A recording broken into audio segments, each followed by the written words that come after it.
For action figure collectors, posing isn't just an extra step, it's what brings a collection to life. The right pose can capture motion, emotion, and energy with the right bends and twists. But what makes a pose truly dynamic? In this series, we're breaking down the art of posing, drawing inspiration from comics, movies, and beyond. This is Dynamic Posing, Captain America.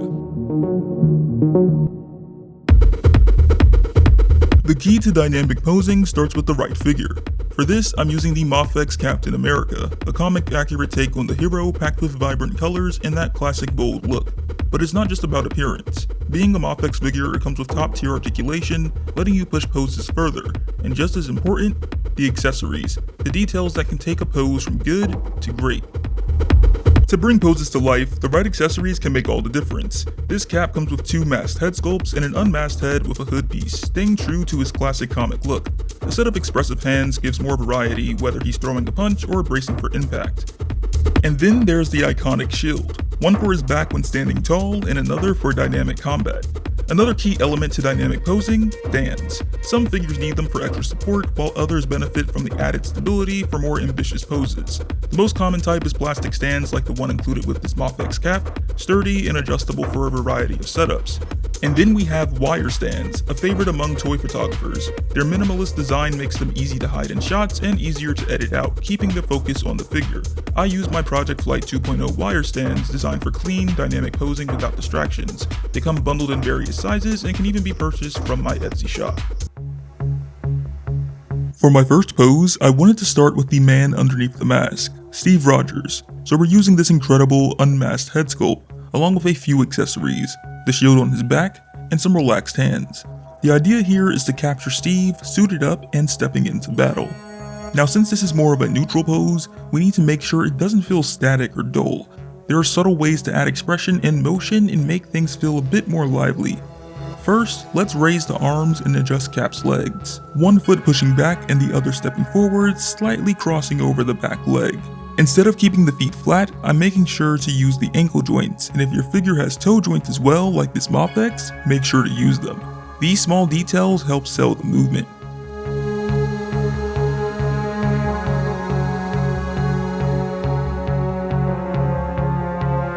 Once that's taken care of, I'll continue by twisting the waist to distribute the weight better, reinforcing that natural stepping motion. Tilting the upper body forward slightly and angling his head downward just a bit also adds to the realism. At this point, Cap is looking like he's walking across a tightrope with his arms up high, so let's fix that by giving his arms some purpose. Bringing both arms down and adding some bend in the elbows immediately makes the pose feel more natural. Stiff looking joints can really kill the flow of a pose, but I do think we can push it further. If Cap is stepping into battle, he'd be reaching for his shield. So I'll raise one arm back, bending it at the elbow, with the hand gripping the edge of the shield. Now that's looking much better. When posing, you'll find yourself constantly tweaking and refining until you land on the right look. But I've learned the more time you spend adjusting your poses, the more life you bring to it, and that's what makes all the difference. And just like that, we've got Steve Rogers stepping forward, ready for battle. Every adjustment from the foot placement to the shield grip adds to the storytelling of this pose and of course, makes it feel more dynamic.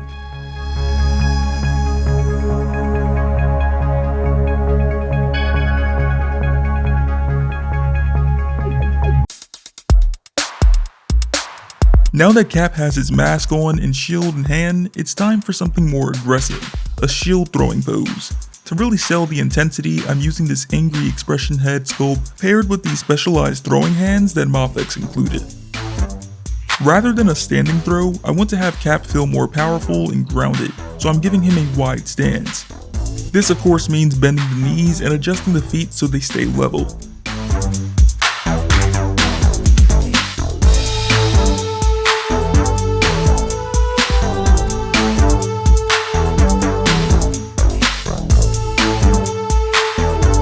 I'll then have the shield hand back like he's winding up for his throw, while his other hand is brought forward, adding to the sense of motion.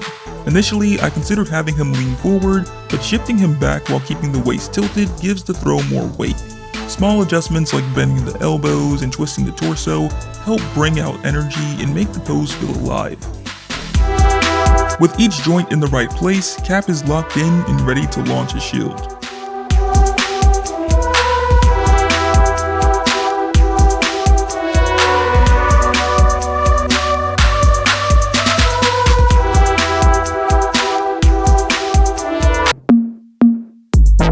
Now that we've built up this momentum with Cap's shield throw, let's take things a step further. Posing figures isn't just about making them look cool on their own, it's also about interaction. That's where my friend the Lethal Collector comes in. He's taking what we started and pushing it to the next level, showing how Cap follows through on the throw and how dynamic posing can bring a whole scene to life. Instead of just a single figure in motion, we're adding opponents, goons caught mid-impact reacting to Cap's shield as it slams through them. This is the kind of energy that makes the display or shot feel more cinematic and more involved. So let's check out Lethal's take on Cap in action. What is going on, everybody? It's the Lethal Collector back on the Geek Effect channel to help out with the brand new dynamic posing series that Kirk has going on. So let's grab what we need and get cooking. So whenever I start a posing video or a slideshow for Instagram, I always mess around with the figure first. You can see here I'm trying out punches and kicks, but I felt like using these Goku effects would have been better for like a ricochet sort of effect. You can see me taking out these specific ones. And this Cap comes with two shields, one to put on his back, so I feel like that would have been a perfect way to have that sort of effect going on. But yeah, here I'm just trying out different throwing poses. I went with the slight upper hand, arm to the face pose for the throwing. But even then, I did not like Cap being in the back, considering I'm going to have a bunch of army builders in front of him, so it's just going to look really crowded and it's going to look small. So I ended up putting him in the front left to have that effect going on. And at first I wanted to have the shield bounce off the wall, but I said why not and have it bounce off a goon right there. So that's what I did with that, using the Can of Beams impact effect. So you can see here I used the first shield to throw and the second shield to have come back. And here is the final product. You can see it starts to the left with Cap right here with his left toe creased, waist twisted, ready to punch that guy to the left. One guy gets hit, one guy gets the impact, and this guy on the floor. Right after it bounces, you can see that guy in the back flinching, and then hits one more guy right before ending up to this guy. A little aerial shot of that one last time.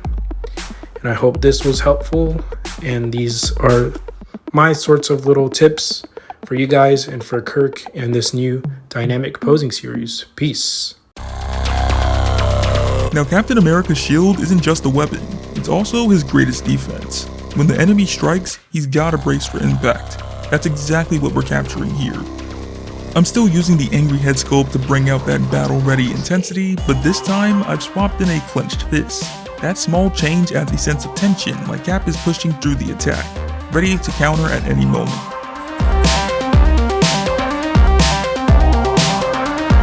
Now, rather than keeping him in a grounded stance, I wanted to push the action further, so I've got him dashing forward.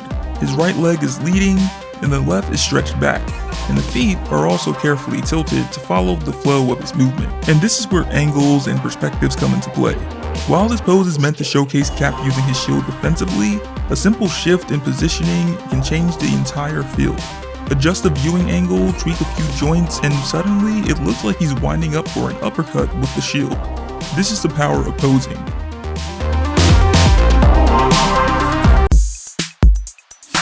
Not every single pose has to be high energy combat to feel dynamic. As we saw with our first pose, sometimes the simplest ones can be just as powerful. At the end of the day, the goal isn't just to pose, it's to tell a story that fits the character's style. While rewatching The Avengers, I came across a shot of Captain America kneeling on top of a vehicle, so I wanted to try a kneeling pose of my own. For this final pose, I'm switching back to the neutral head sculpt we started with, bringing things full circle. The key element here is the kneeling position. Once that's locked in, everything else follows.